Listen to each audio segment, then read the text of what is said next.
Od 2.6. do 7.6. Pakrac ponovno postaje središte filma, glazbe, znanja i dobrih vibracija.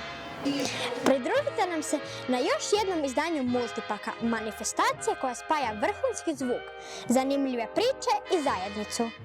U zajedničkoj organizaciji Muzeja grada Pakraca, Gradske knjižnice Pakrac i Rotary Audio, uz pokroviteljstvo grada Pakraca i podršku Ministarstva kulture i medija Republike Hrvatske, pripremili smo bogat program koji donosi pregršt sadržaja za sve generacije.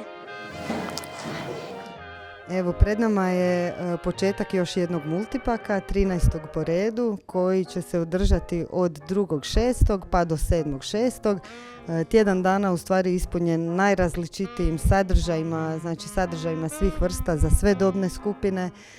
Tjedan ispunjen različitim kvizovima, projekcijama dokumentarnih filmova i zaključno veliki vikend, petak i subota sa hi-fi izložbom i sjajnim koncertom benda Mangrove u našem dobrom dvorištu Janković, kroz koje će tijekom cijele subote odzvanjati dobri zvuci, kvalitetna glazba, ali i različiti drugi sadržaji koji će ljude u stvari pozvati na druženje.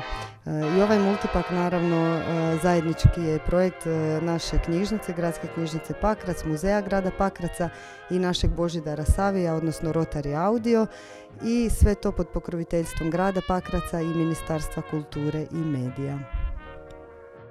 Za sami početak multipaka, Spahijski podrum i Gradska knjižnica Pakrac danas, u ponedjeljak 2.6. svečano su otvorili glazbeni kutak u Gradskoj knjižnici Pakrac uz posebnu prezentaciju vrijedne donacije glazbene zbirke Dubravka Majnarića.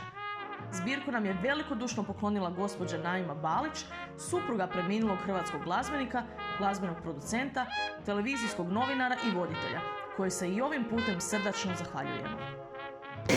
I evo riječi kojima gospođa Naima Balić, supruga pokojnog Dubravka Majnarića, završava svoje pismo, glase: Ostaje nam pamtiti Dubravka Majnarića po nezaboravnim emisijama Hrvatskog radija, tisućama snimljenih i izdanih ploča, kazeta i CD-a u izdanju Jugotona, po nezaboravnim koncertima u koncertnoj dvorani Vatroslav Lisinski gdje je bio umjetnički ravnatelj preko 20 godina.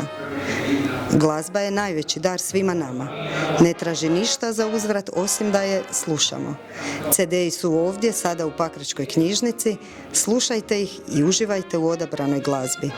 S tim riječima s nama se pozdravila gospođa Naima Balić, a riječi su napisane u Zagrebu 22. svibnja 2025.